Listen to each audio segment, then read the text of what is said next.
Again, if you're just joining us, you're looking at a live view of Pad 40 at Cape Canaveral Space Force Station in Florida.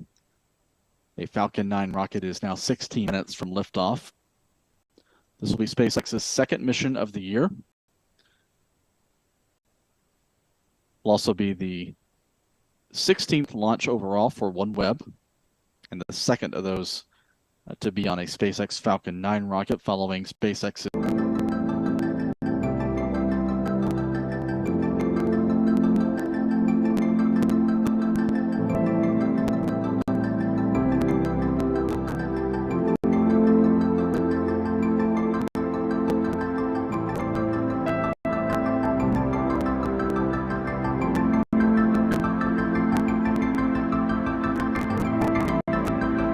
OneWeb.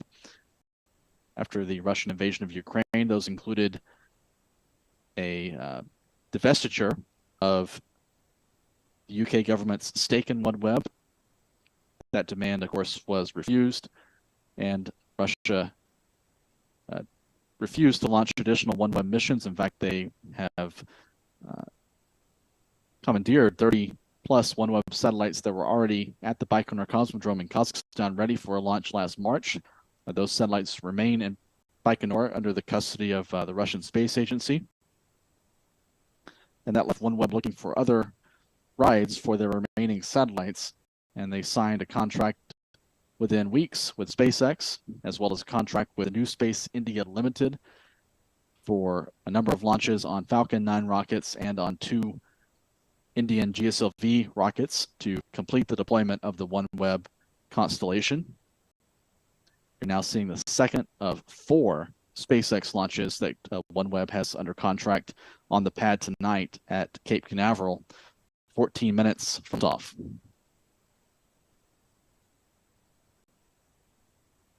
Liquid oxygen loading now underway on stage 2.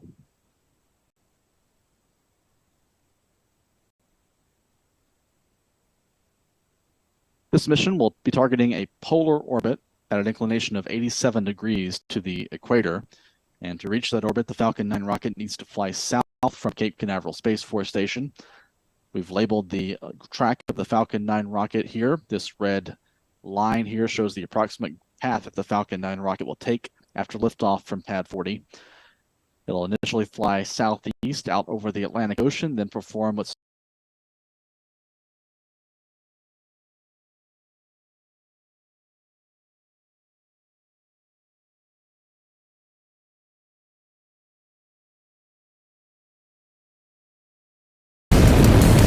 vehicle is supersonic.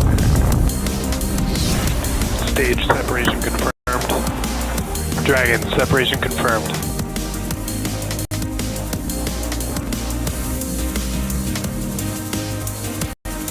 Stage launch transonic.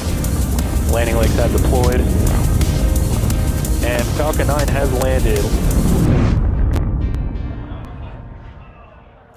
On your screen is a live view of Falcon 9 awaiting its 11:50 p.m. Eastern Time launch from Space Launch Complex 40 at Cape Canaveral in Florida.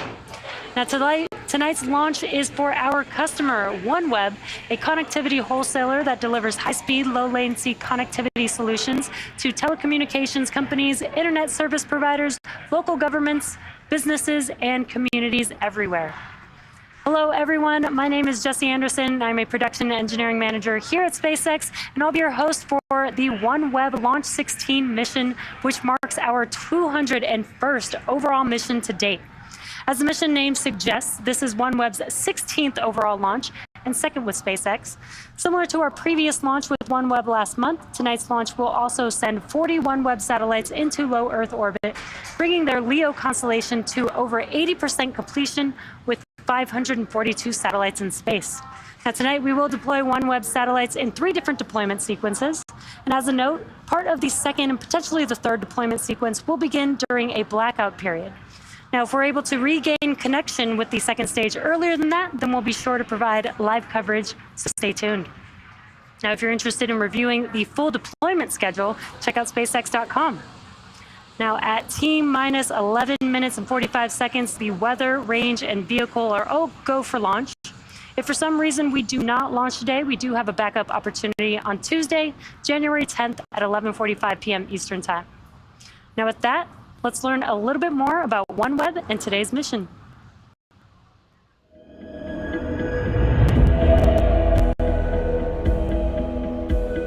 Think for a moment about what connectivity brings you. Is it helping you manage or grow a business, stay in contact with family and friends? Is it giving you or your family access to education or to a doctor? Is it opening doors for you to a world beyond your horizon? Of course, for many of us in big cities and large and established communities, it's doing that every day. It's essential, fundamental, it's enabling our lives. From connectivity flows a better quality of life, new horizons and greater opportunities. So what can we do to help ensure everybody can experience the benefits of connectivity? This is the OneWeb mission, to bridge that digital divide, to serve businesses and rural communities, to further scientific understanding and collaboration. And we're doing this by bringing high-speed broadband internet from space to places where this opportunity was previously unimaginable. Every customer connected via the OneWeb network has their own story. All of them are united by one thing: gaining the power of connectivity and the independence or sense of community that can bring. OneWeb, we are a global connectivity provider powered by satellites to connect the unconnected globally. And we are doing this with a low Earth orbit constellation of 648 satellites. We run satellites 30 times closer to the Earth than traditional satellites. We do this because we can deliver high-speed connectivity to be hundreds of megabits per second, delivered to a single user terminal. Connectivity is really concentrated around densely populated areas. OneWeb really wants to bring connectivity to remote places. With a satellite constellation, we can reach everyone, everywhere, effectively bringing on a level playing field all of these people that have been left behind. Water is life, but connectivity is everything else, right? It's education, it's healthcare, it's being able to start your own small business. I mean, just look at all the stuff you do on a day-to-day basis in an urban environment, and think if that's cut off for even a few hours, how anxious you get. There's over 300 communities in Canada that we think will never. They're satellite communities. We don't think they'll ever have connectivity going in. They're just too far away to run fiber. They're too far away to get 4G or 5G. The only option for them will be satellite internet. I'm taking classes to get my bachelor's degree in administration in the early childhood field. With the internet, it's made it a lot easier. I can see my professors during class. I can collaborate with my classmates. OneWeb has helped in a lot of ways. It's more convenient for us, like ordering supplies and payments over the phone. It is great to work with SpaceX. They are a fantastic partner. It's been very nice and exciting to start working with them and OneWeb. We're really looking forward to the launch with SpaceX. It's very important for us because it will enable us to extend our commercial coverage 25 degrees north to the North Pole and 25 degrees to the South Pole. And we'll be able to do that by next summer of 23.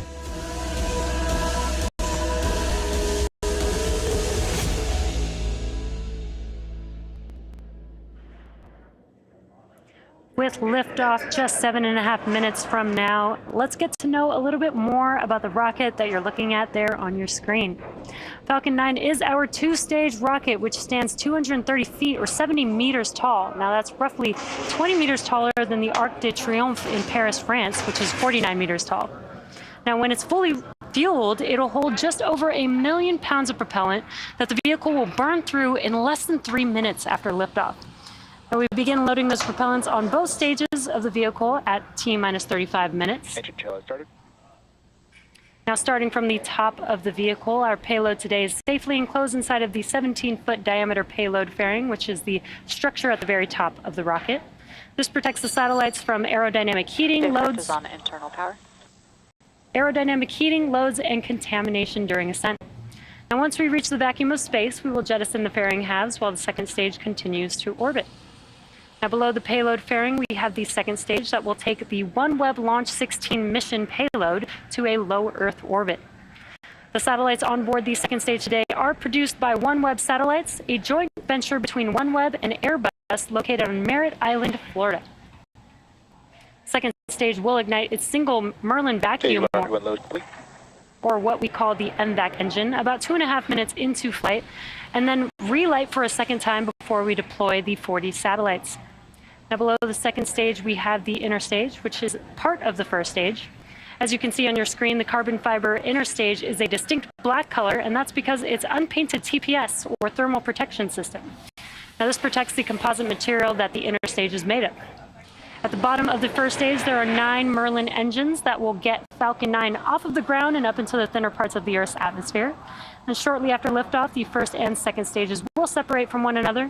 Then the second stage will continue to orbit, while the first stage will start to make its way back down to Earth. The first stage is designed to be reflown with minimal refurbishment between flights. The first stage supporting today's mission will be flying for the second time and attempt landing at Landing Zone 1, which is not too far from where it will lift off. Now, if we're successful in recovering the booster on screen, it will mark the 162nd successful recovery of an orbital class booster. And lastly, the large trusted structure that you see there next to the vehicle is called the transporter erector, or the TE, or which you may have heard called the strongback on the nets. Now, we use it to roll the rocket out to the launch pad and raise it to its vertical launch position. The TE also routes the vehicle's fluids, power, and telemetry umbilicals from the ground systems to the rocket and satellites until Falcon 9 goes on internal power and clears the pad. Now, at liftoff, it will retract in order to clear the way for Falcon 9's ascent. Strongback blower has started. And when we did hear that call out that the sequence will begin, that means that the clamp arms, which are right below the fairing there that you see on your screen, they will open up first. Once they are fully open, then the TE can begin to recline away from the vehicle. Now, at T0, ground hydraulic systems will pull the TE even further away from Falcon 9 as it lifts off.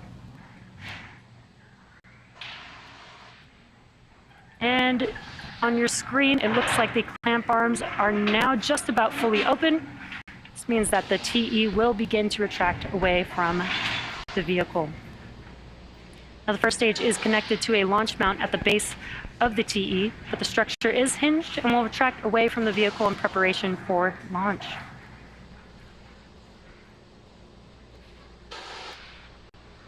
And it is just very slight on your screen, but the TE should be almost fully reclined at this point. So at this point in the countdown, both the first and second stages are nearly fully loaded with 1 million pounds of kerosene fuel and liquid oxygen. Both first stage and second stage should finish prop loading about a minute apart from each other. The first stage coming up here at the T-3 minute mark. Second stage will be about a minute afterwards at the T-2 minute mark. And perfect timing, there's that call out. That liquid oxygen loading is complete on the first stage. Now, the white clouds that you see around the vehicle is the chilled gas above the liquid oxygen tank liquid surface that we vent overboard to maintain pressure in the tank as needed. So when that gas comes out into the Florida air, the humid, moist air condenses into clouds or water, which is what you see there. At T-60 seconds, Falcon 9 will be in startup. This means that the rocket's autonomous internal flight computers have taken over the launch countdown. Just inside T-2 seconds, we light the Merlin 1D engines for liftoff. The OneWeb Launch 16 payload continues to be healthy, and the Falcon 9 team is tracking no issues on the vehicle. Weather is still looking good for T0, and the range is green for launch. So if for some reason we do not launch today, we do have a backup opportunity on Tuesday, January 10th at 11:45 p.m. Eastern Time.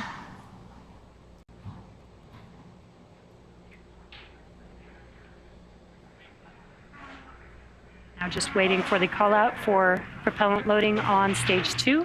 Stage 2, lock load complete. Perfect timing. There's that call out. With prop loading complete on stage 2, that concludes propellant loading on Falcon 9, which means it's now fully loaded with 1 million pounds of kerosene fuel and liquid oxygen. Now you can kind of see a lot more of those white clouds that I mentioned on your screen. Yes, launch closeouts. That is because we are venting out the liquid oxygen line on that transporter erector. We are just clearing out the line in preparation for liftoff. Coming up next is Falcon 9 in startup. Again, that will be where the internal flight computers take over the launch countdown. That is because this Falcon 9 vehicle is autonomous.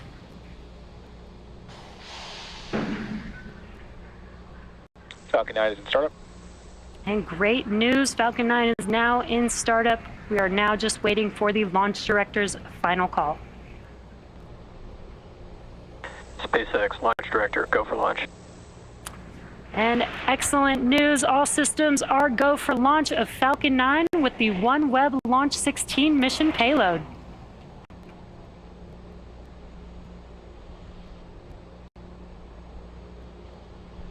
T-minus 30 seconds.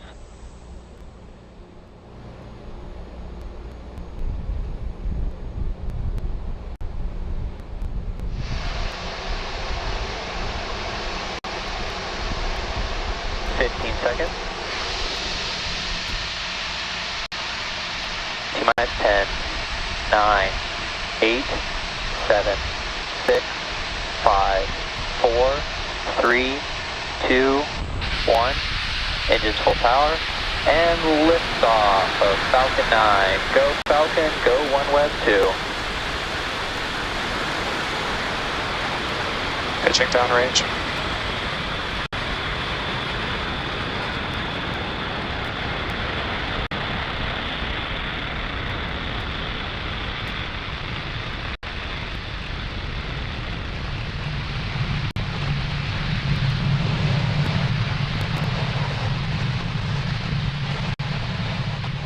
Falcon 9 has successfully lifted off from pad 40 at Cape Canaveral, carrying the OneWeb Launch 16 mission payload.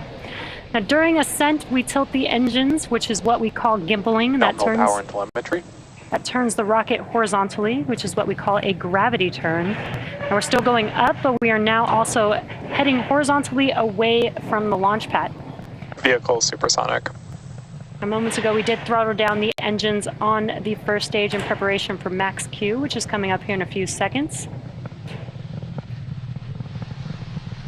Max Q. Great news, we have just passed through the largest structural load that the vehicle sees on ascent. Really awesome views here of the first stage vehicle. Now, the rocket typically needs to go 17,500 miles per hour horizontally in order to avoid being pulled back down to Earth and to get into orbit. So you can keep an eye out on the stage 1 telemetry, and that's on the bottom left hand of your screen. Again, incredible views of the first stage vehicle, first stage engines lighting up there. We do have 5 events coming up here back to back. That will be MECO, main engine cutoff, stage separation, stage 1 flip, SES-1, the boost back burn on the first stage, and then we will also have the fairing halves deploy. Again, that is a few events happening in quick succession: MECO, stage separation, stage 1 flip, SES-1, boost back burn, and fairing deploy.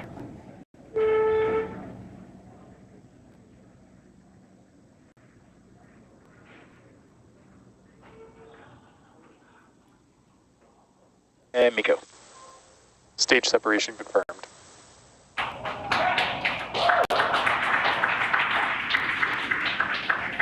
And back ignition. Stage 1, boost back startup.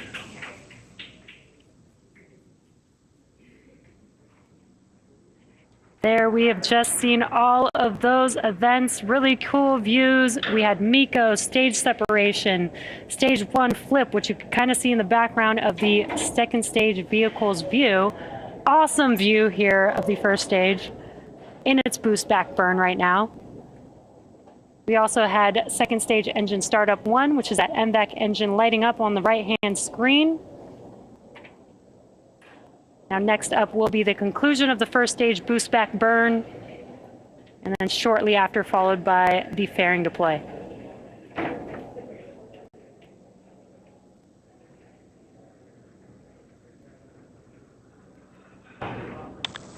Stage 1, boost back, shutdown. And there you can see on your left-hand screen as those engines shut down on the first stage. That concludes the boost back burn for the first stage vehicle. Fairing separation confirmed. And also got an awesome view of fairing deploy there on your screen. Now those fairing halves, Both vehicles are following nominal trajectories. those fairing halves, one flew for a 6 time and the other for a 7 time, and we will be attempting to retrieve these fairing halves again today once they fall back down to Earth using our recovery vessel Doug today.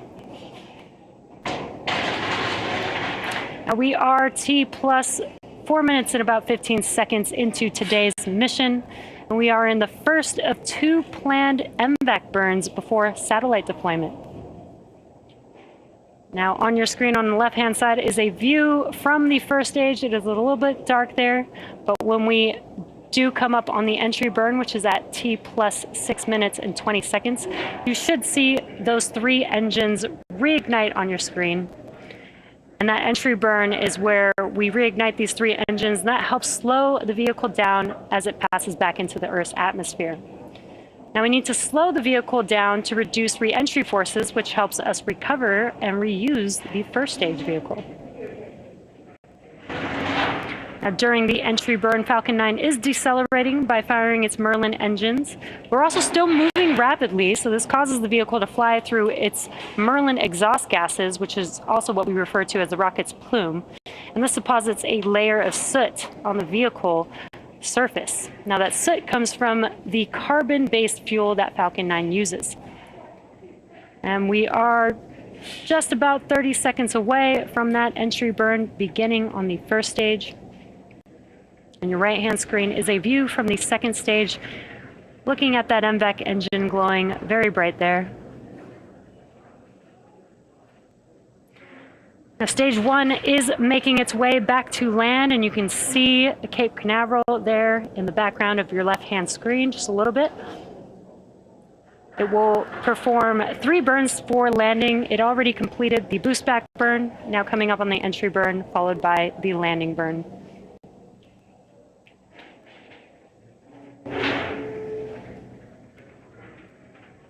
Stage 1, entry burn startup. Great news, as you heard that call out and can see on your screen, we have reignited 3 of the 9 M1D engines on the first stage. That's the center E9 engine, followed by the E1 and E5 engines. Stage 1, entry burn shutdown.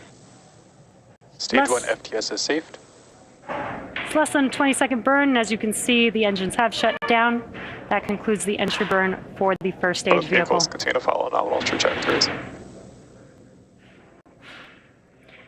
Now we are just about 30 seconds away from the landing burn beginning on the first stage vehicle.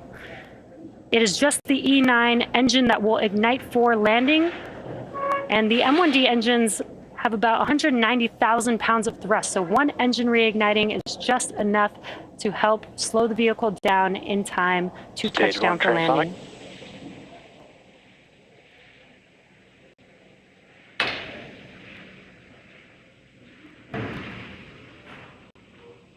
Stage 2, FTS is saved. Stage 1, landing burn.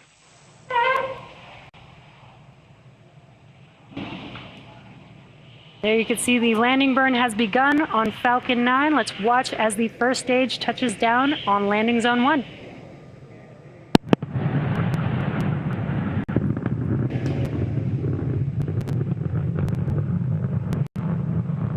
Landing leg deployed.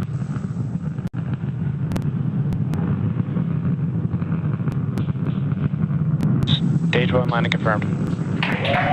Wow, an awesome view of our landing. As you just saw, Falcon 9 has touched down on landing zone 1.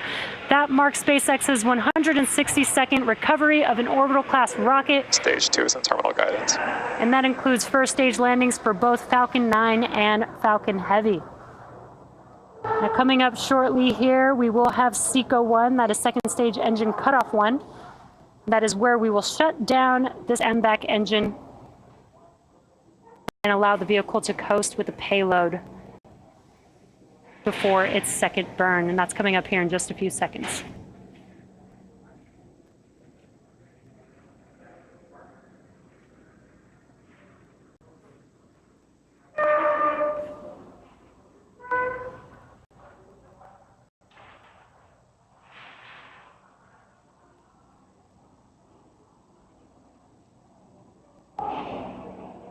Nominal orbit insertion.